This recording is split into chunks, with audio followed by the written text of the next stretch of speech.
Jaa.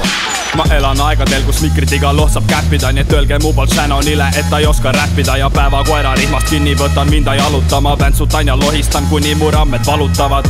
Eesti räpparid on minul kui orjad siin reas, ole kas või venelane või fucking Põhja-Korea. Ma ei austa teie teemat, sellepärast kindlalt dissin, nii et saadan Putsi Chamberlaini, jätab pinnalitsid. Kõik aru saavad sellest, et ma olen raevunud, papa sai Arop ja metsakutsu, sa oled aegunud. Kui Nublu seda jätkab, siis tal läheb valusaks, ma võib-olla naudiks ta teemat, kui ma temast aru saaks. Minu riimid pole hetkekski kadunud, sest mul on sees sama palju viha kui Reketil rahu. Ma vaatan, kuidas räpis saamas on üks kole vaimuke ja hip-hopi nimel loodan, et ma pole ainuke.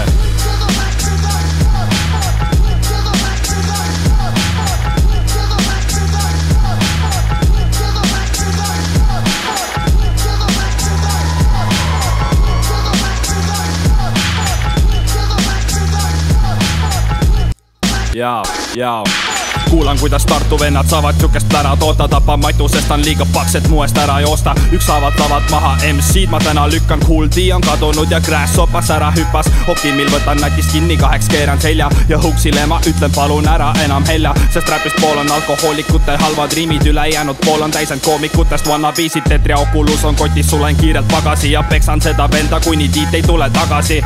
Tunnen, kuidas süda kõigil hullult kripeldab ja tambin, kuni maas on 14 surnud sipelgad. Te võite mulle vastu tulla oma paari reaga, nii et olge lahked, saatke mulle peale kaagid heaga.